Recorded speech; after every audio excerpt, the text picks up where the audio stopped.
día de hoy estamos transmitiendo para México y Latinoamérica desde las instalaciones de la Federación Mexicana de Ginecología. Y sin más preámbulo, tengo el honor de presentarles al doctor Juan de Dios Maldonado, quien es el presidente, para que nos regale unas palabras de introducción y bienvenida. Gracias, doctor.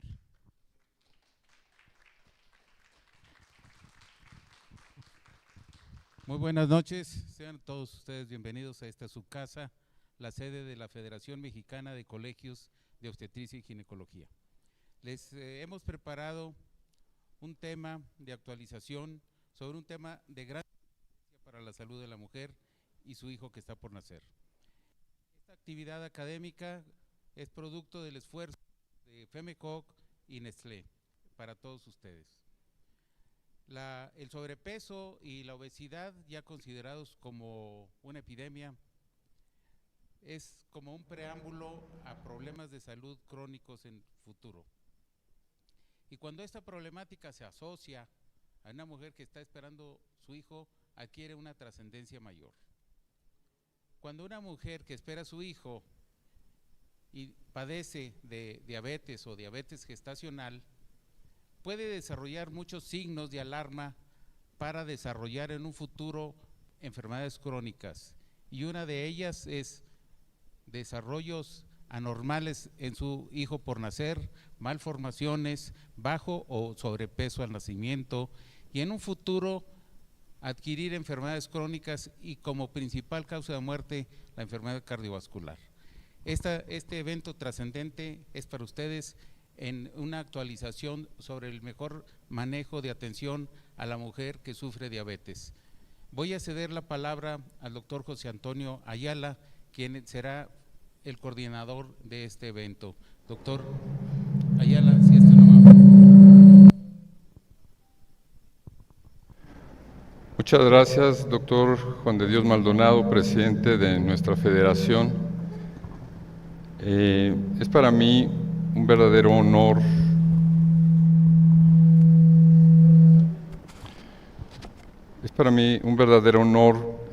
estar en esta simbiosis tan importante que se ha generado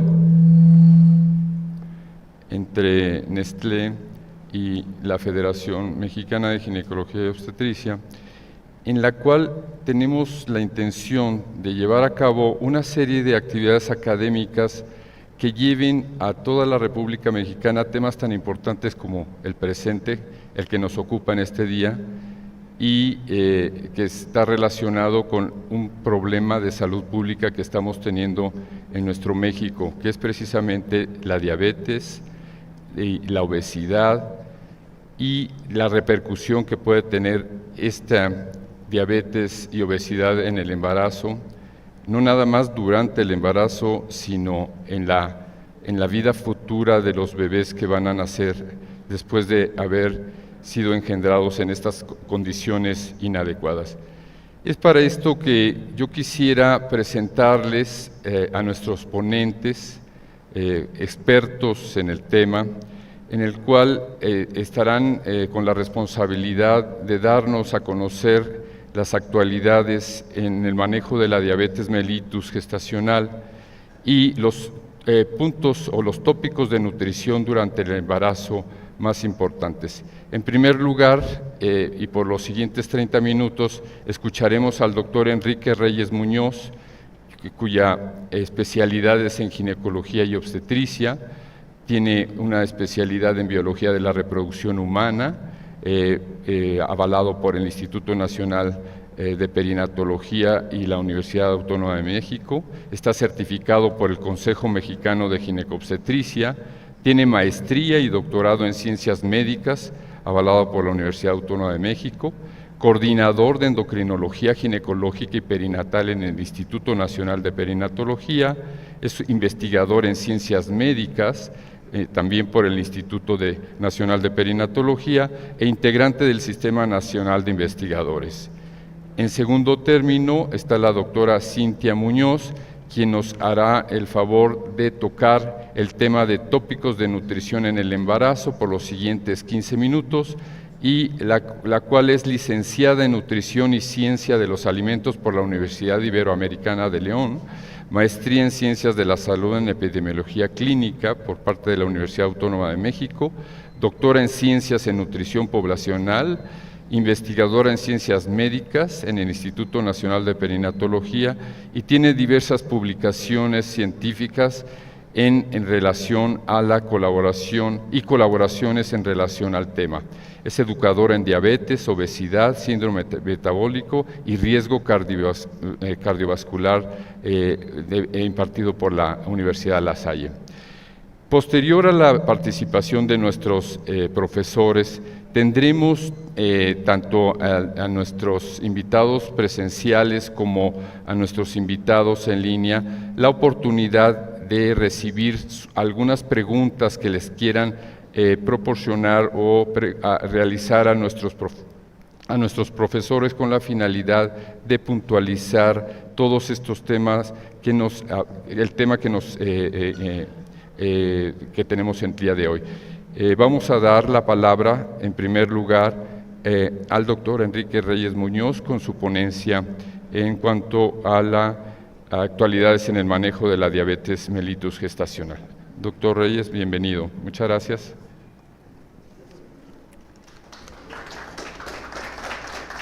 Adelante.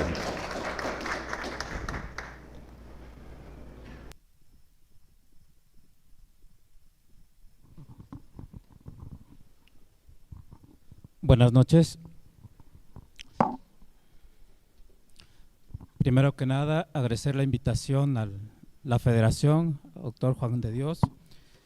Agradecer también la invitación a Jorge por su invitación de parte de Nestlé. ¿Se oye bien? No se oye bien.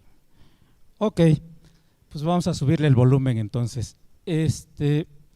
Vamos a hablar el día de hoy de algo que sin duda se ha convertido en una epidemia a nivel mundial y que sin duda es un problema de salud pública, no solo en México, en Latinoamérica, y como vamos a ver en los siguientes datos, es un problema que no solo implica, que tal vez inicia en el embarazo, pero que no solo implica el embarazo, sino que tiene consecuencias en el mediano y largo plazo.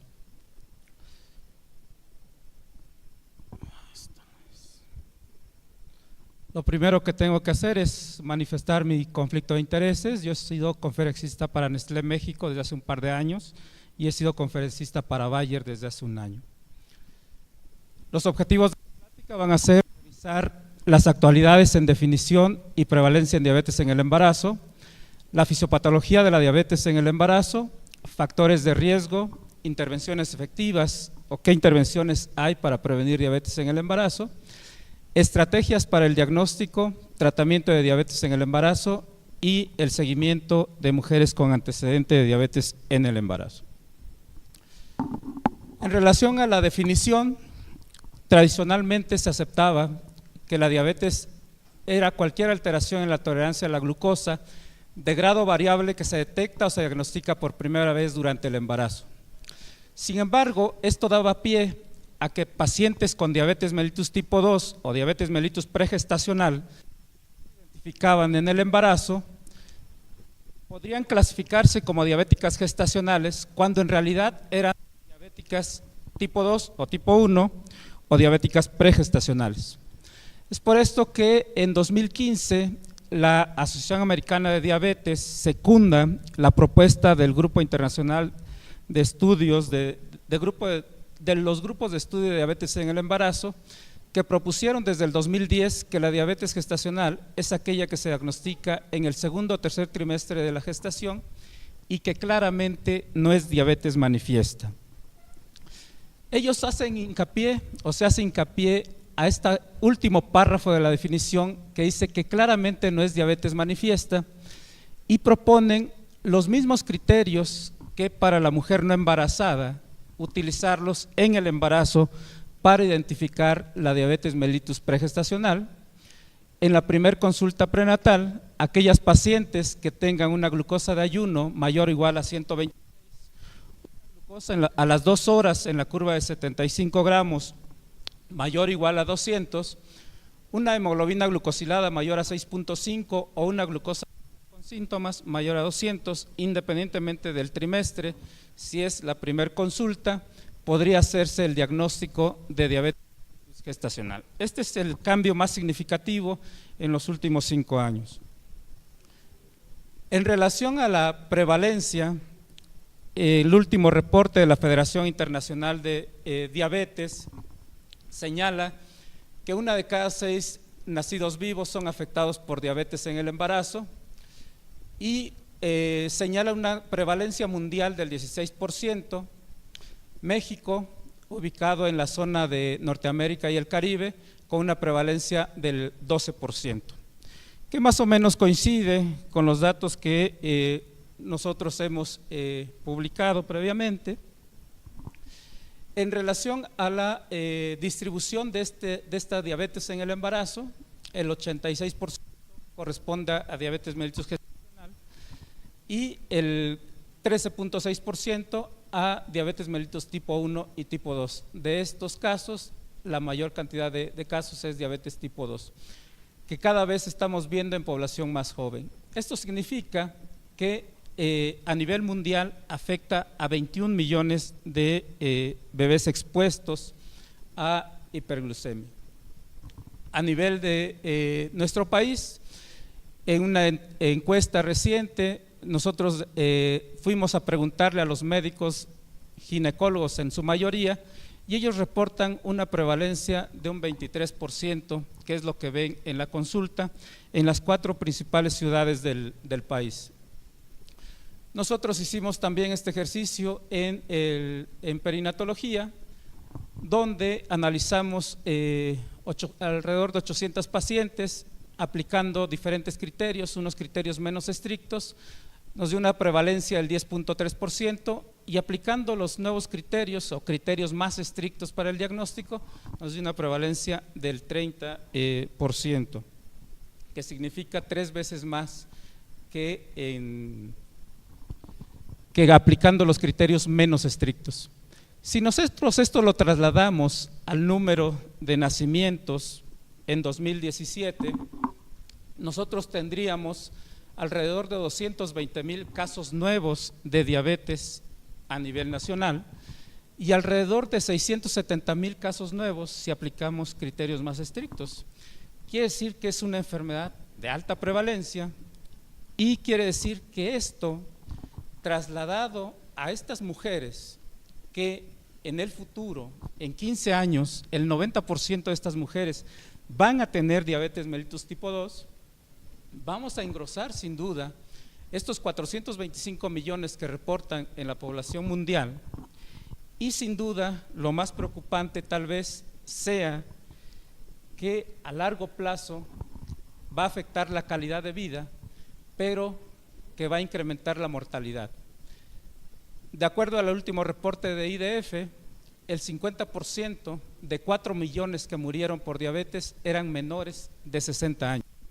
Y cuando analizamos dónde fallecieron, resulta que fallecieron en los países de menos recursos y países en vías de desarrollo como México, donde se concentró justamente este 46 o este 73% de muertes por diabetes. Este daño que puede iniciar en forma tan temprana a nivel embrionario, donde esta exposición a glucosa va a desencadenar un incremento de citocinas, quimiosinas y factores angiogénicos que van a modificar sin duda, a disminuir la migración del trofoblasto y van a ocasionar un daño letal directo en el caso de las diabéticas tipo 1 o tipo 2, que puede terminar en una pérdida fetal temprana o que puede sobrevivir y ocasionar consecuencias como macrosomía o pequeño parálisis gestacional, dependiendo del daño y del insulto que se da al embrión.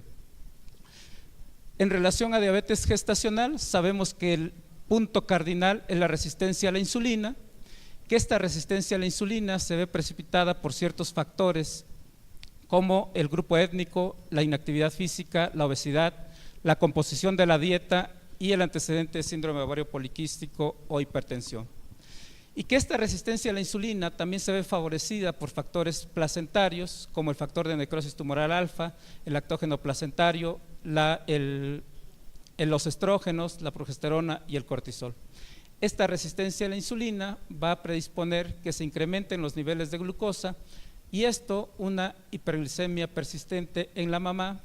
Esta glucosa atraviesa la placenta placentaria y va a producir que el páncreas a nivel del feto produzca una mayor cantidad de insulina y convierte esta glucosa en un sustrato ideal para el crecimiento, lo que se va a favorecer por una mayor disposición de aminoácidos a nivel del transporte placentario y también favorecer por el incremento de triglicéridos, que se ve favorecido también por esta resistencia a la insulina y por lo tanto ese mayor crecimiento fetal en pacientes con diabetes gestacional.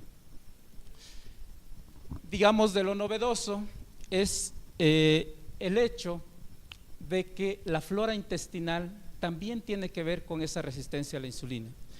La flora intestinal tiene que ver con la carga de lipopolisacáridos de las diferentes bacterias. Esa carga de lipopolisacáridos va a incrementar una respuesta inmune que va a ser un cambio celular en cuanto a la respuesta inmune en la paciente obesa comparada con la paciente delgada, donde vamos a observar un incremento de macrófagos tipo 1, de CD8, de una respuesta celular inmune inflamatoria, TH1, de mastocitos, de neutrófilos, lo que va a incrementar una resistencia a la insulina mediada por citocinas que incrementan fundamentalmente inflamación. Lo otro relativamente novedoso son los cambios epigenéticos que pueden darse a nivel fetal durante la lactancia o en la etapa postnatal por estos cambios que son heredables en la expresión de los genes y que no requieren cambios en la secuencia del DNA que conocemos como cambios epigenéticos. Estos cambios van a hacer que la expresión génica se programe en un ambiente adverso intrauterino para favorecer el desarrollo de síndrome metabólico, obesidad, diabetes e hipertensión, que va a redundar en una obesidad infantil y un síndrome premetabólico en la etapa escolar y que en el adulto se va a manifestar por un síndrome metabólico, obesidad, diabetes e hipertensión y se vuelve un círculo vicioso donde ese adulto se va a embarazar. En relación a factores de riesgo, actualmente, de acuerdo a la última guía del Colegio Americano de Ginecólogos, se considera el índice de masa corporal mayor o igual a 25 como el pivote o el principal factor de riesgo que se encuentre aunado a alguno de estos factores que ya todos conocemos y que tal vez lo novedoso de estos factores sea el medir HDL en la primera consulta, si es menor de 35, aunado a sobrepeso, un factor de riesgo, o los triglicéridos mayores de 250, o la hemoglobina glucosilada mayor a 5.7. Si medimos estos factores o si interrogamos estos factores de riesgo, podemos tener a la paciente que tiene riesgo de desarrollar diabetes gestacional. La pregunta inmediata es, si yo identifico en la primera consulta a estas pacientes que tienen riesgo elevado de desarrollar diabetes, ¿es factible alguna intervención que me permita prevenir esa diabetes gestacional? En esta paciente, una paciente de 29 años con mamá diabética, papá hipertenso, ciclos irregulares, IMC de 30 y glucosa de ayuno de 88 a las 11 semanas, nosotros identificamos y sale a la vista que tiene alto riesgo para desarrollar diabetes gestacional. ¿Es posible en esta paciente aplicar alguna intervención que nos permita evitar que tenga diabetes gestacional? Vamos a revisar las intervenciones que han sido probadas en ensayos clínicos aleatorizados y estas intervenciones incluyen cambios en el estilo de vida, alimentación, actividad física y sobre todo controlar la ganancia de peso gestacional. Las otras intervenciones que han sido analizadas son la metformina, la vitamina D, mioinositol y probióticos. Todas estas intervenciones han sido probadas en ensayos clínicos aleatorizados y los vamos a revisar rápidamente. Esta es la última revisión sistemática de Cochrane, donde evaluó las intervenciones dietéticas durante el embarazo para prevenir diabetes mellitus gestacional. Y en esta revisión concluye que en 5 estudios clínicos aleatorizados existe una posible reducción de diabetes gestacional siempre y cuando esta intervención tenga impacto en la ganancia de peso. Si no tiene impacto en la ganancia de peso, estas intervenciones no tendrían ningún impacto para prevenir. Sin embargo, dado que las intervenciones dietéticas son muy variadas, esta evidencia es limitada, pero si nosotros tenemos una intervención dietética y tenemos impacto en la ganancia de peso, de lo cual va a hablar la doctora Cintia más adelante, vamos a tener un efecto benéfico, una reducción alrededor del 20%. La otra intervención que ha sido evaluada es metformina. Sabemos que metformina disminuye resistencia a la insulina, y si resistencia a la insulina es el principal factor o detonante para diabetes gestacional, pues hace lógica que tendría sentido dar metformina. Este es el estudio más representativo, es un ensayo clínico en el Reino Unido por el grupo del doctor Nicolaides, donde comparó metformina versus placebo en mujeres con obesidad para prevenir diabetes. Si nosotros observamos, son pacientes, 200 pacientes por grupo, y podemos ver que el índice de masa iba entre 36 y 41, sin duda eran pacientes con obesidad. El principal objetivo fue ver si había un cambio en la ganancia de peso del recién nacido, y no vieron que la metformina o el placebo tuvieran una diferencia para el peso del recién nacido. Cuando compararon la proporción de grandes para edad gestacional, observaron 16% en el grupo de metformina, 15% en el grupo placebo, es decir, la metformina no tuvo un efecto en el crecimiento fetal. Cuando fueron a resultados secundarios, como diabetes mellitus gestacional, observaron 12% en el grupo de metformina y 11% en el grupo de placebo, sin diferencias significativas, sin ningún impacto también. Nosotros por mucho tiempo dijimos, démosle metformina a las pacientes obesas para prevenir diabetes gestacional, y también hicimos un estudio más pequeño en el instituto donde encontramos datos muy similares. Cuando vemos preeclampsia, sí observamos diferencia, 3% en el grupo de metformina y 11% en el grupo de placebo. En este estudio aprendimos que podríamos prevenir preeclampsia, ya veremos después los mecanismos. Algo que está también muy de moda es midamos vitamina D. A todos les queremos pedir vitamina D y sabemos que el 70% de nuestra población o tiene deficiencia o tiene insuficiencia. Y evidentemente hay estudios clínicos aleatorizados donde se ha buscado demostrar si existe o no un beneficio de suplementar con vitamina D. Este es el resultado para diabetes gestacional, son 5 estudios clínicos aleatorizados. En todos los estudios clínicos se ha corroborado que se alcanza la suficiencia de vitamina D, y cuando vemos el resultado global de estos 5 estudios, una reducción de riesgo de 0.65, sin embargo atraviesa la unidad del intervalo de confianza, por lo que concluimos que no es efectiva para disminuir el riesgo de diabetes gestacional. Probióticos. Dado que la flora intestinal, como les decía, tiene que ver con resistencia a la insulina y con marcadores de inflamación, los probióticos también han sido evaluados para ver si pueden o no disminuir el riesgo de diabetes gestacional.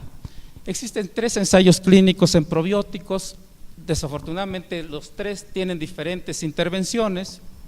Este es el primer ensayo que se publicó en 2010, es un estudio en Finlandia, donde dieron una intervención dietética más probióticos, una intervención dietética más placebo y una control prenatal habitual más placebo. En esa intervención dieron Lactobacillus rhamnosus y Bifidobacterium lactis a una dosis de 10 a la 10 unidades formadoras de colones. ¿Qué encontraron? En el grupo que recibió dieta y probióticos, una incidencia de diabetes gestacional del 13%, En el grupo que recibió dieta y placebo, 36%, y en el grupo que recibió tratamiento estándar, 34%. Encontraron y reportaron una reducción de diabetes gestacional de un 63%, 13 contra 36. La otra intervención que ha sido evaluada es el mioinositol, que es un derivado de los inositoles, de los 9 inositoles que hay. Y este mioinositol ha sido evaluado en 5 ensayos clínicos que se resumen en esta revisión sistemática. Y en esta revisión sistemática se incluyen 4 estudios realizados en Italia y un estudio realizado en Irlanda, donde en 4 estudios administran 2 gramos cada 12 horas, 4 gramos en total de mioinositol, más ácido fólico 400 microgramos, son el grupo italiano, y en los 4 estudios clínicos con diferentes grupos: familiar en primer grado con diabetes, IMC por debajo de 30, glucosa en ayuno entre 92 y 125, IMC entre 25 y 30 o IMC mayor de 30. En estos 4 estudios en Italia, en los 4 se observa una reducción de riesgo para diabetes mellitus gestacional, 6.1% en el grupo de mioinositol versus 15%, 6% versus 71%, 11% versus 27%, 14% versus 33%, excepto en el estudio de Farren, donde cambia la dosis. En el estudio de Farren utilizan 1.1 gramos de mioinositol y 27 gramos de dicorioinositol, más 400 gramos de ácido fólico versus placebo.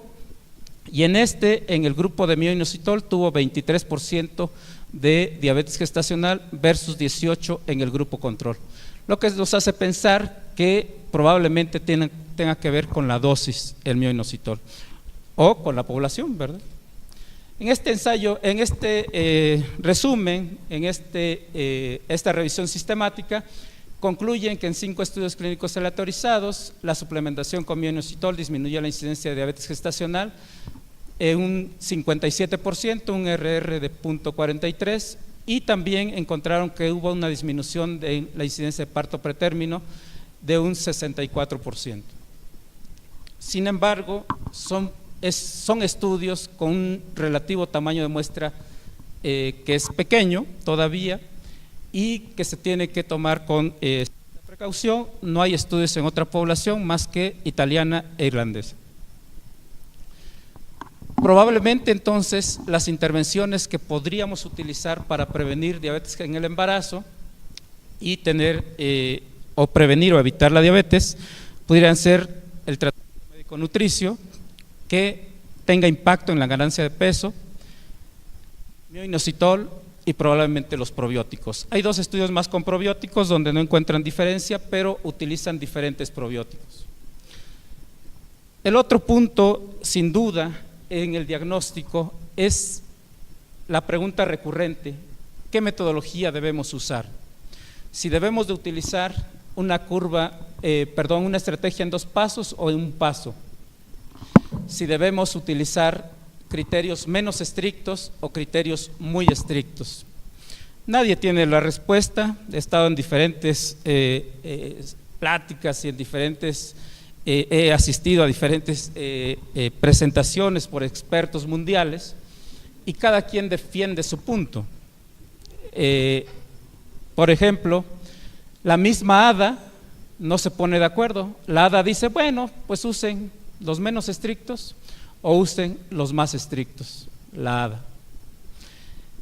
Nosotros en el instituto, desde el 2010, utilizamos criterios menos estrictos, 95, 180, 155, utilizando una curva de 75 gramos de 2 horas, y utilizamos 2 o más valores alterados como criterio diagnóstico. Recortamos una medición de glucosa comparado con la de 100 gramos, y esto muchas veces me preguntan, ¿de dónde sacaron esos criterios? Estos criterios fueron presentados en el 5º workshop de diabetes a nivel mundial en el 2005 y publicados en 2007, y vienen de un estudio en el año 2000, un estudio brasileño en el año 2000, donde proponen usar la curva de 75, utilizar los mismos criterios de Carpenter y Kosten, pero sin el valor a las 3 horas. Ustedes saben, existe el criterio más estricto, utilizar un solo valor alterado con una curva de 75, 92, 180 y 153. Y existe recientemente el criterio del Reino Unido, de las guías NICE, donde ellos proponen un solo valor, pero utilizando el punto de corte de 100 y de 140. En el lineamiento técnico de la Secretaría de Salud, donde participamos y salieron publicados hace un año, proponemos cualquiera de todos los criterios. ¿Por qué? ¿Por qué proponemos cualquiera de los criterios? Porque es muy variable y depende de dónde nos encontremos y con qué recursos tengamos. Si nos encontramos en el centro de salud allá en Oaxaca, o si nos encontramos en el Instituto Nacional de Perinatología, o si nos encontramos en Lomas Altas o en Lomas, ¿verdad? Es muy distinto el recurso y es muy distinto la metodología que podríamos usar. Por eso en el lineamiento técnico de la Secretaría de Salud proponemos cualquiera de las 3 metodologías. Punto y aparte son las mujeres adolescentes. En las mujeres no las separan, que la prevalencia es baja, criterios menos estrictos 1%, criterios estrictos 6%. Nosotros recientemente publicamos como una propuesta para abordar a las pacientes en la adolescencia y nosotros encontramos en este grupo de adolescentes, en 1061 adolescentes, todas ellas menores de 20 años, una prevalencia del 6.4%, y nosotros vimos que si nosotros usamos el punto de corte de 90 en ayuno, una glucosa de ayuno de 90, podríamos identificar prácticamente al 91% de las pacientes que tendrían diabetes gestacional, haciéndoles una curva solo al 9%, prácticamente al 10%.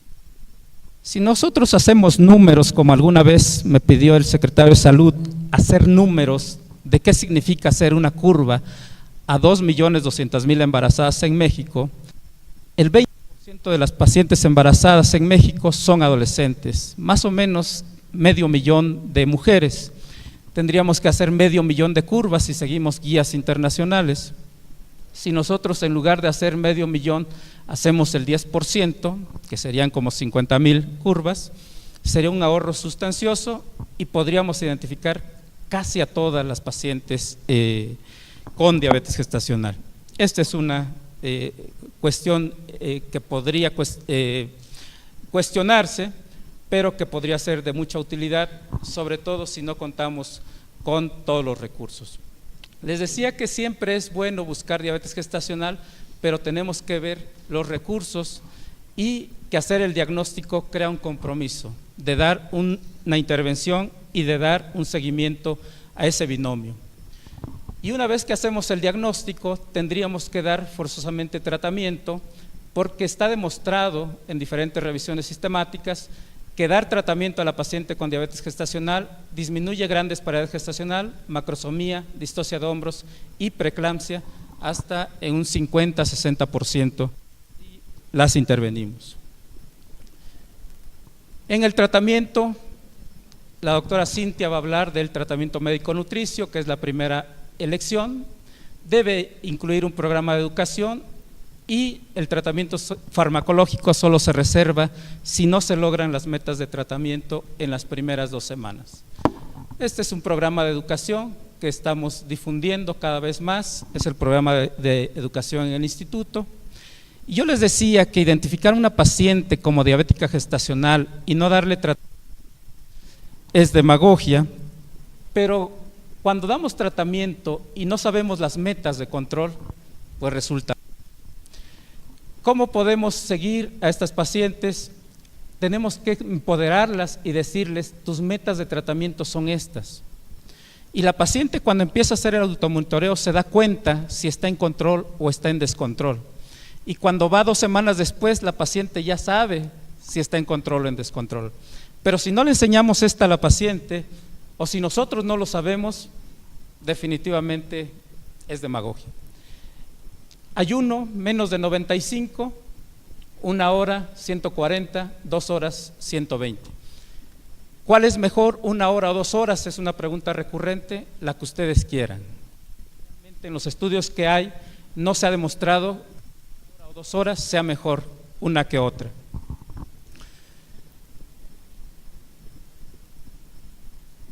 Cuando iniciamos el tratamiento, dijimos que 2 semanas después. ¿Cómo le hacemos para iniciar el tratamiento? Forzosamente tenemos que pedir automonitoreo. Si no le pedimos automonitoreo, va a ser muy difícil que sepamos si esa paciente está o no está en control. Este es un cuadrito de los que nosotros usamos en el instituto y es una propuesta que ahorita estamos probando en un ensayo clínico. La recomendación habitual de la mayoría de guías en diabetes gestacional es hacer una glucosa capilar en ayuno, 1 hora, postprandial del desayuno, comida y cena, es decir, 4 veces al día. Nosotros proponemos hacer 2 veces al día, antes y después del desayuno, comida y cena. Y después de 2 semanas nosotros tenemos variablemente 28 determinaciones. Lo que hacemos para decidir es ver cuántas de estas determinaciones salen del control. Si nosotros conocemos las metas de control y la paciente conoce las metas de control, es muy fácil identificar en este cuadrito cuáles valores están fuera de control, y después de 2 semanas contamos las 28 determinaciones, y de estas 28 que tenemos aquí, sabemos que 10% está en descontrol, y eso representa un 35%. ¿Cuándo iniciamos tratamiento farmacológico? Cuando más del 20% de determinaciones de glucosa están fuera de control. Muy sencillo, pero si no a la paciente para que haga este automonitoreo, va a ser muy difícil que podamos decidir si requiere o no requiere tratamiento farmacológico. Y el tratamiento farmacológico, hoy día, la piedra angular de este tratamiento debe ser mantener los niveles de glucosa dentro de metas de tratamiento, y el segundo punto es evitar hipoglucemias. Para esto tenemos 2 herramientas, la insulina y la metformina. En las últimas revisiones, glibenclamida definitivamente no se recomienda en el embarazo. Únicamente tenemos estas 2 opciones como tratamiento farmacológico, con los inconvenientes de insulina o la alternativa de metformina con un mayor costo-efectividad. ¿Cuál es el pero de la metformina? Es que no hay estudios a largo plazo y que atraviesa la placenta, atraviesa en un 70-90% la dosis materna, atraviesa la placenta, y por lo tanto no conocemos si a largo plazo pudiera tener un efecto, y ese es, digamos, el pero. Nosotros en el instituto desde el 2010 utilizamos metformina como primera elección para el tratamiento farmacológico en pacientes con diabetes mellitus gestacional. La dosis que utilizamos es una dosis inicial de 250 a 425 miligramos, y vamos incrementando cada semana la dosis hasta alcanzar la dosis efectiva, que puede ser de 500 a 850 cada 8 a 12 horas, y si es liberación prolongada utilizamos dosis de 500, 750 o 1000 miligramos cada 12 o 24 horas, sin rebasar la dosis máxima que nosotros usamos, que son 2650 miligramos por día. Nuestra segunda elección es insulina, NPH, y hoy día estamos utilizando Lispro. Cuando se ha comparado metformina versus insulina en diabetes gestacional, sabemos que en control glucémico no hay diferencia entre las dos, en la glucosa de ayuno no hay diferencia, sabemos que hay una diferencia en la ganancia de peso. Las mujeres con metformina ganan en promedio 1,5 kilos menos durante el embarazo. Sabemos también que las mujeres que usan metformina tienen menos eventos de hipoglucemia, y sabemos que tiene un menor peso de entre 50 y 100 gramos el recién nacido. En todos los demás no hay ninguna diferencia entre metformina e insulina. Como sabemos, las insulinas más utilizadas son NPH e insulina regular a nivel institucional. Sin embargo, podemos utilizar Lispro, podemos utilizar Aspart, y hoy día Detemir y Glargina son una opción aceptable. Recordar únicamente que NPH puede mezclarse con regular, con Aspart y con Lispro, pero NPH pero glargina y detemir no las podemos mezclar con estas rápidas. Eso es un punto muy, muy importante, porque luego estamos mezclando glargina con regular y luego perdemos efecto porque se precipita. No las podemos mezclar únicamente estas con estas, únicamente podemos mezclar NMBH con estas. Y lo más importante es conocer el inicio de acción, el pico de acción y la duración máxima, porque de eso va a depender cómo nosotros modifiquemos nuestra dosis de insulina.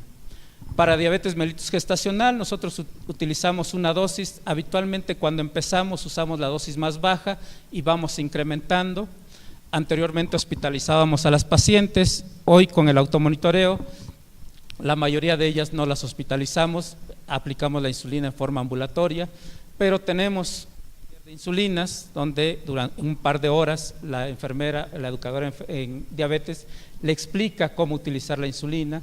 Usamos normalmente de la dosis total 2/3 en la mañana, 1/3 en la mañana, 1/3 en la noche, perdón, 2/3 de NPH y 1/3 de insulina rápida o Lispro en la mañana y 2/3 de NPH y 1/3 en la noche.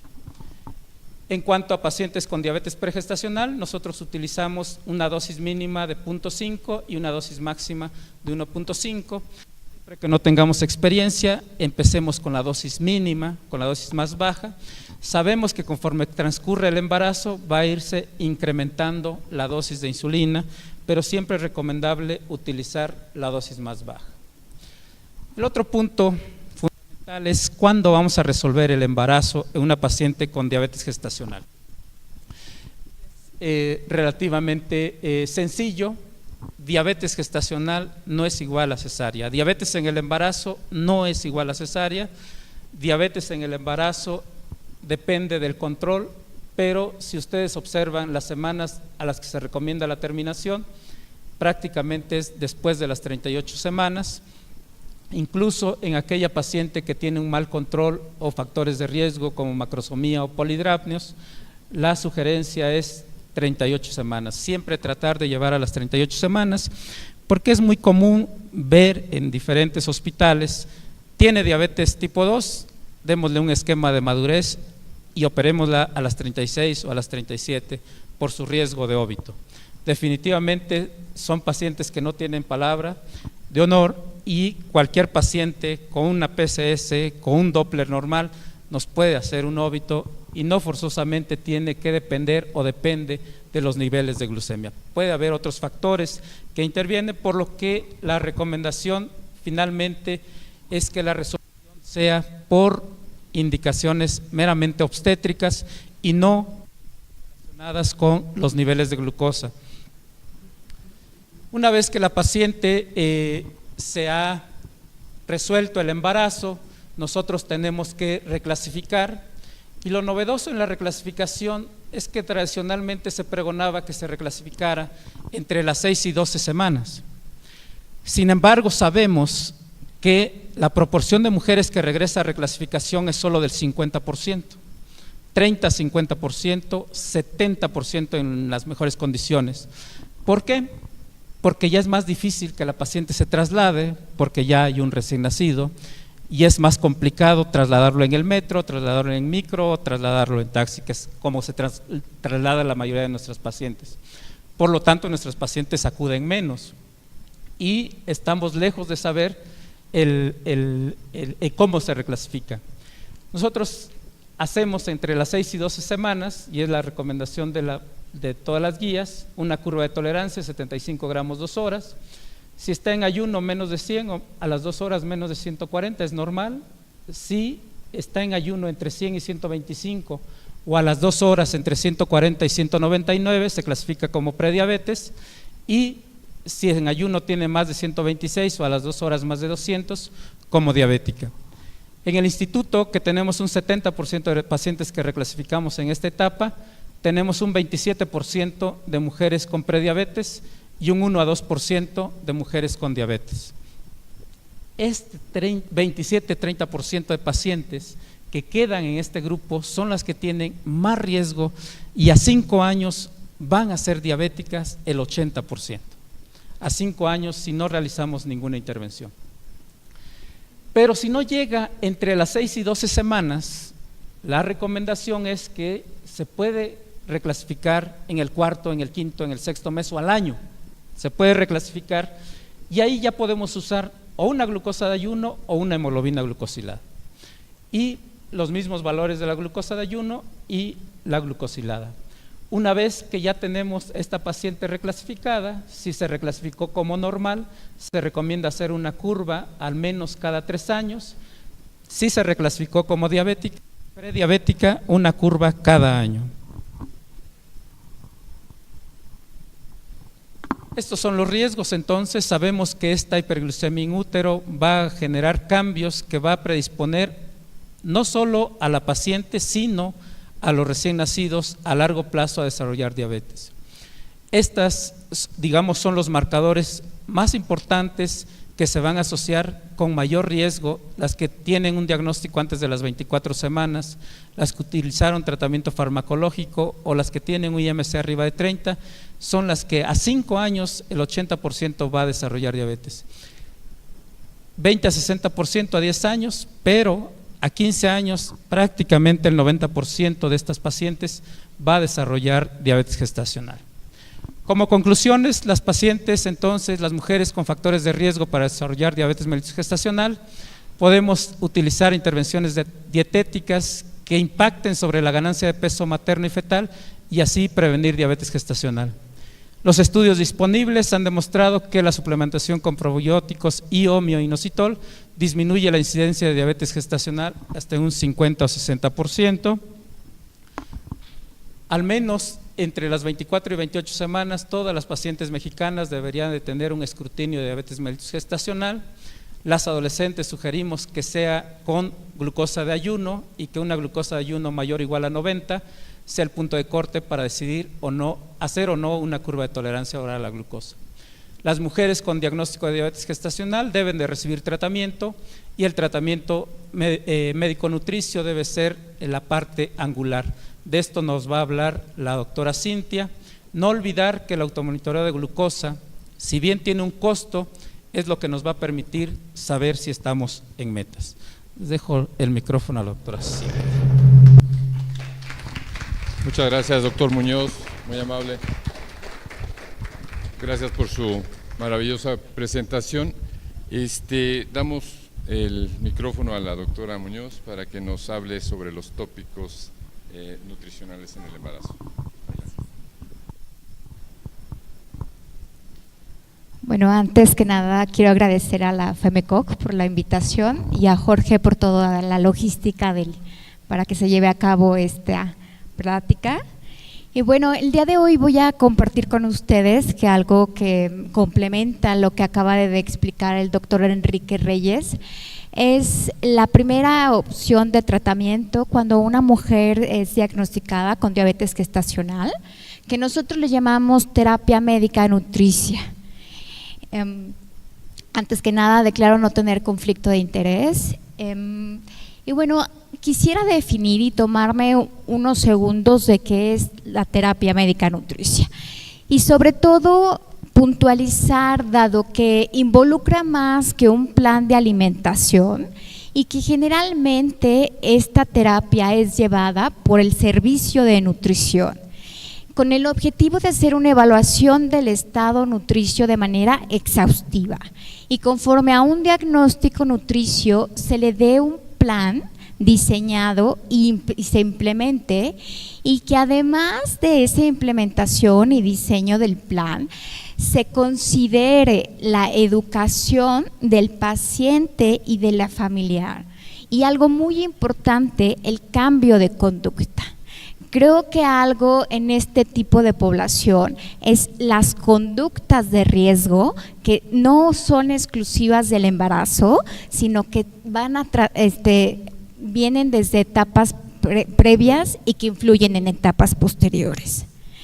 En ese sentido, en aras de ser más específica para que al médico, ginecólogo, obstetra, qué es lo que se debe de enfocar, porque porque se necesitan competencias necesarias para que un nutriólogo haga toda esta terapia médica nutricia. Me planteé en darle la información que es relevante para la mejoría de la paciente y del binomio madre e hijo. Entonces, tenemos dos condiciones clínicas. La primera es una mujer embarazada que ya tiene diabetes previa, ya sea diabetes tipo 1 o diabetes tipo 2. Idealmente, esta población tendría que estar con consulta de nutrición desde antes del embarazo. Y entonces ahí hago un llamado de atención de una consulta preconcepcional. ¿Para qué? Para que puedan llegar con niveles óptimos de glucosa, un control metabólico y además tener un peso saludable, disminuir riesgos de malformaciones congénitas y tener un mejor pronóstico durante el embarazo y posparto. De otro lado, tenemos a las mujeres que desarrollan diabetes gestacional. Como ya lo explicó el doctor Reyes, se debe de referir a nutrición en la primera semana después de que se hace el diagnóstico. Cuando yo hablo de la evaluación del estado nutricio y conforme a las competencias de un nutriólogo, tenemos diferentes apartados. Un apartado en donde es muy importante hacer una evaluación exhaustiva de qué come, cuánto come, cómo come, a qué hora come, quién cocina, competencias que llevan un determinado tiempo. Competencias que tienen que ver con estilo de vida, actividad física, ejercicio, sueño y estrés. Y aquí dos estudios de laboratorio o signos clínicos de antropometría que complementan para hacer mi diagnóstico y el plan. Si yo estoy en un consultorio médico o si estoy a cargo de mi paciente dado con ya fuera un ginecólogo, un médico general u otro profesional de la salud, puedo hacer dos componentes que las habilidades no son tan específicas y que puedo darle un mejor atención a la paciente, que tiene que ver con los estudios de laboratorio que ya explicó el doctor Enrique Reyes, y la otra que tiene que ver con antropometría y signos clínicos. Y algo vital con antropometría es evaluar la ganancia de peso durante el embarazo. Para evaluar la ganancia de peso durante el embarazo, creo que ya es mucho más evidenciado que tiene que ser específico para la mujer. Y unos datos que se deben de tener en el consultorio es el peso preconcepcional. El peso preconcepcional ustedes pueden obtenerlo con el expediente clínico en alguna visita previa o bien autorreportado. La mayoría de las pacientes tiene alguna idea de cuánto pesaba antes del embarazo. Después, la talla puede medirse en cualquier momento del embarazo, y la edad gestacional y el peso que en el momento en que llega la paciente en la consulta. Es importante la edad gestacional. En posteriores diapositivas les voy a explicar porque la ganancia también se evalúa en ese momento en que llega a su consultorio. Con el peso pregestacional y la talla, calculo el índice de masa pregestacional y con las categorías recomendadas por la Organización Mundial de la Salud clasifico a mi paciente con diferentes criterios. Estos criterios son con la Organización Mundial de la Salud para mujeres adultas. En mujeres adolescentes se tiene que graficar de acuerdo a la percentil de índice de masa corporal. ¿Cuándo es? Si llega una paciente al consultorio, ya sea con diabetes previa, sin diabetes o con diabetes recién diagnosticada durante el embarazo, hay puntos claves que tenemos que considerar. Y el primero es la ganancia de peso total. Esta es la recomendación del Instituto de Medicina de los Estados Unidos. Para todas las mujeres es igual. Tenemos una ganancia total, que le llamo ganancia total hasta las 37 semanas o más de gestación, y de acuerdo con el índice de masa corporal tienen una ganancia en el primer trimestre recomendada y una tasa de ganancia por semana en el segundo y tercer trimestre. Esto es algo muy esperable, que entre mayor índice de masa corporal es menor la ganancia de peso durante el embarazo y es menor la tasa de ganancia de peso por semana. Ahora, ¿Cuándo es si llega una paciente en el primer trimestre? Tenemos diferentes situaciones. Una paciente con diabetes tipo 1, dado los riesgos que tiene de no tener una adecuada invasión trofoblástica, mayor probabilidad de bajo peso, restricción del crecimiento, tengo que vigilar que esa mujer no pierda peso. El primer trimestre el pérdida de peso no es un buen pronóstico y la interconsulta de nutrición es siempre.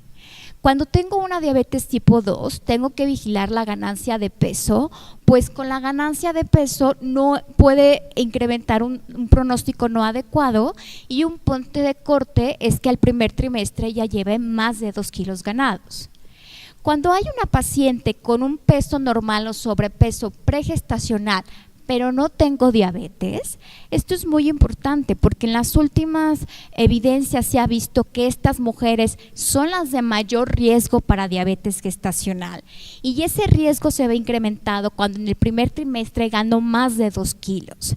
Entonces realmente aquí hago otro y me detengo, porque no estoy hablando en sí de la diabetes gestacional, estoy hablando de prevenir la diabetes gestacional.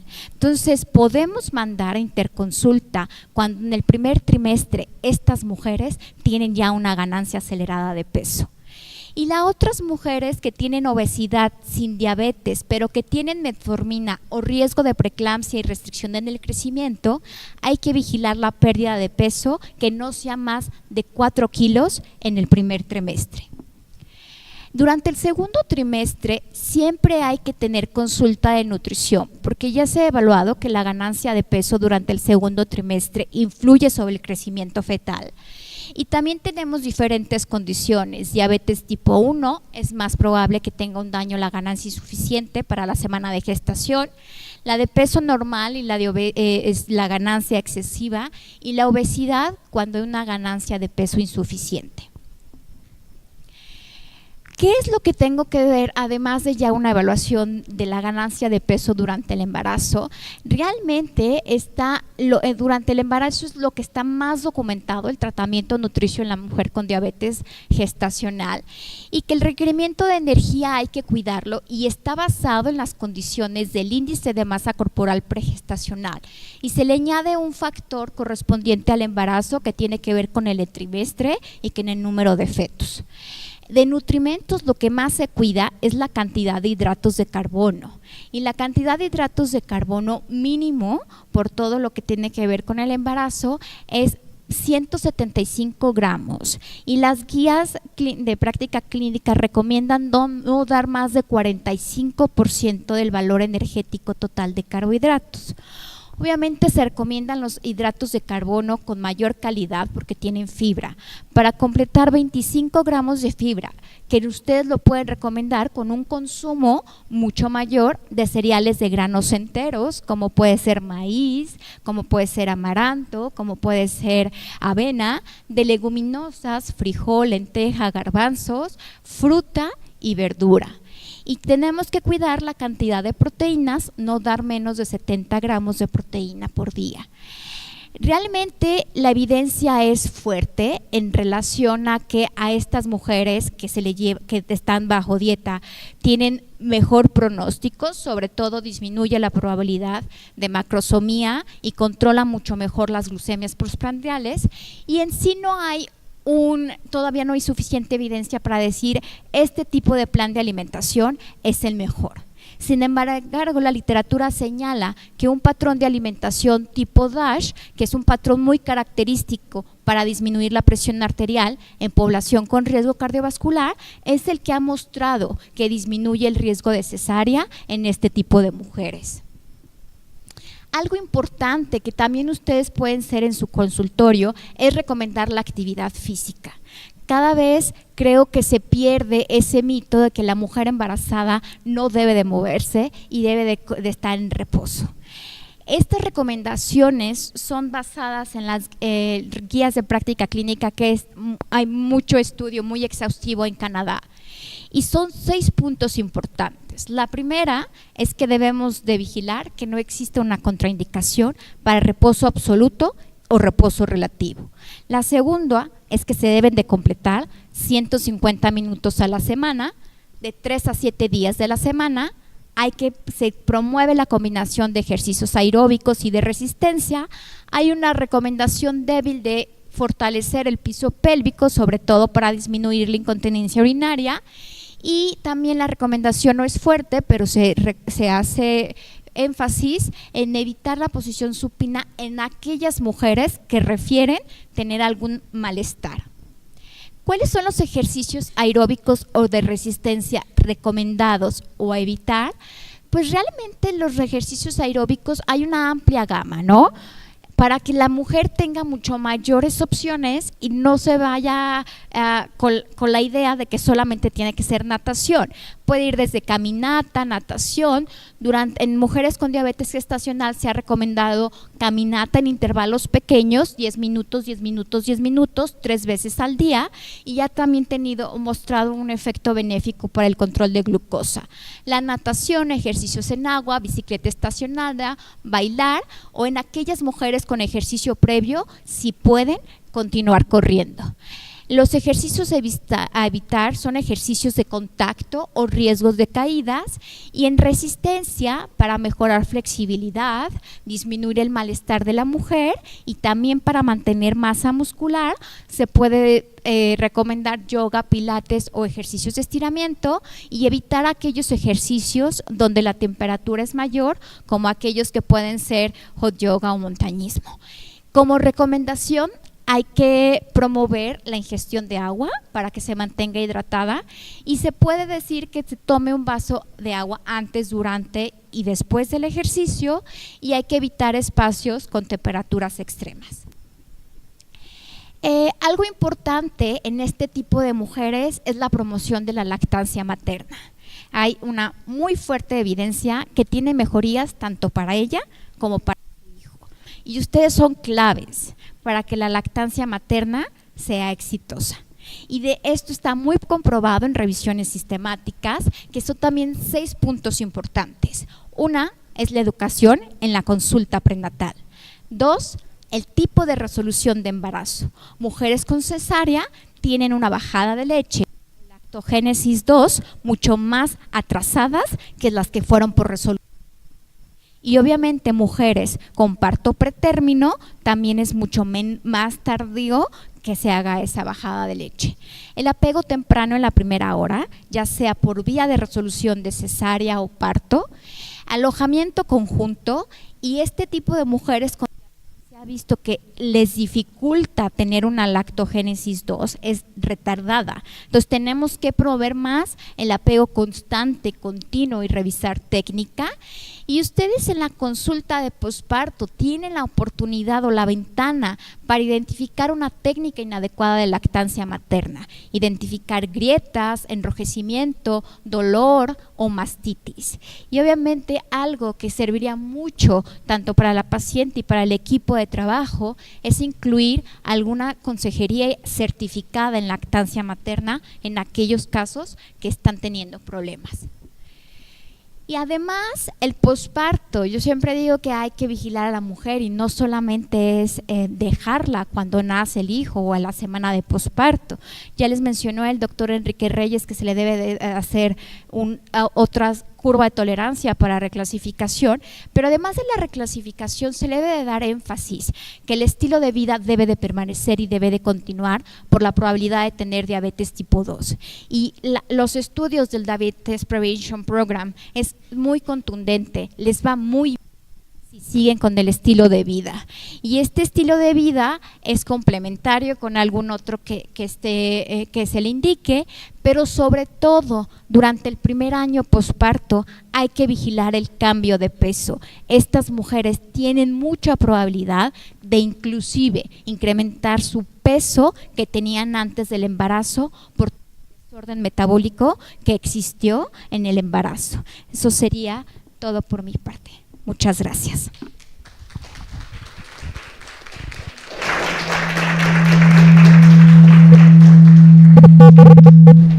No, pero esto no. Ahí sí.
Bueno, definitivamente el sobrepeso, la dislipidemia en el varón va a tener un impacto en la calidad de semen, pero no en la programación fetal.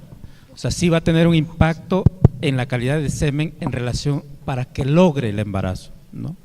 Pero una vez que se logre el embarazo, el ambiente intrauterino es el que va a ser determinante para la programación fetal de ese nuevo ser. Evidentemente no podemos quitar la carga genética del varón, pero desde el punto de vista de programación fetal y cambios epigenéticos, el impacto lo va a tener el ambiente intrauterino. Perfecto, muchas gracias. Hay una pregunta que hablan de Tijuana, en la cual la paciente que tiene mal control metabólico, obviamente está reportado que disminuye la madurez pulmonar en el feto. Si no le puedo realizar amniocentesis para evaluar las pruebas de madurez pulmonar, ¿podría administrar inductores de madurez pulmonar como los esteroides? Depende de las semanas. Si piensa interrumpirlo antes de las 37 semanas, sí es factible administrar un esquema de esteroides. Si está descontrolada, debe estar hospitalizada y debe estar con monitoreo intensivo, preferentemente con insulina, y normalmente se incrementa sobre la dosis basal un 25 a 30% la dosis de insulina, sobre todo a las 48 horas de la aplicación del esquema, que es cuando más se va a reflejar el efecto del esteroide en los niveles de glucosa. Perfecto, muchas gracias. En relación a una paciente con obesidad, con diabetes mellitus gestacional, que ha tenido un mal control, que tuvo un feto, un recién nacido macrosómico, que sospechamos que va a tener, que ya tiene una programación fetal muy alterada, con cambios epigenéticos, ¿hay algo desde el punto de vista de la nutrición en el feto o alguna estrategia ya al nacimiento que pueda modificar esto que se programó durante el embarazo? Sí, Linda. Sí, en relación al curso de vida, la lactancia materna exclusiva puede disminuir los riesgos y después el inicio de la alimentación complementaria. Entonces sí es un momento… es crucial los 2 primeros años de vida, y la lactancia materna exclusiva y prolongada disminuyen los riesgos. Muy bien. Y una última pregunta, porque son varias, la verdad muy, muy interesantes. Hablan aquí el doctor Loyo Guiot sobre el minoxidil. Al eficientizar la utilización de la glucosa, ¿puede ingerirse y beneficiarse el aporte energético en una persona con una tasa metabólica aumentada, como lo es un deportista, al usar el minoxidil? Bueno, no hay estudios en deportistas. Los estudios que nosotros revisamos fue en población de riesgo para desarrollar diabetes gestacional. Evidentemente el deportista cambia radicalmente su carga metabólica y evidentemente ese efecto de mioinositol dudo que esté evaluado en este grupo muy especial. En el embarazo, ¿cómo funciona? Básicamente disminuye resistencia a la insulina. En los grupos o en los estudios que hay publicados, se ha administrado entre las 14 y 16 semanas y se ha mantenido la administración hasta las 28 semanas en algunos estudios y durante todo el embarazo en otros estudios, y lo que se ha visto es esta reducción de un 50% en la incidencia de diabetes gestacional. Correcto. Bueno, les pasamos todas estas preguntas y nos comprometemos a que sean contestadas a todos nuestros colegas a nivel nacional. Les agradecemos mucho a nuestros ponentes, a nuestros expertos, porque ha quedado clarísimo muchos de los aspectos en relación a la diabetes gestacional y los aspectos nutricionales. Muchas gracias, doctores. Gracias. Queremos tengo un anuncio para ustedes en relación al puntaje para certificación del Consejo Mexicano de Ginecología y Obstetricia. Desafortunadamente, por el programación de este evento académico no se cumplieron los tiempos para obtener el puntaje, pero se va a dar una constancia de asistencia que va a ser avalada por la Federación.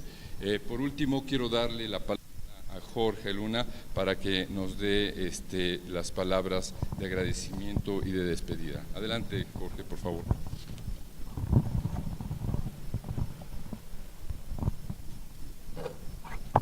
Muy bien, bueno, pues un gusto haberlos tenido aquí a nombre de Nestlé.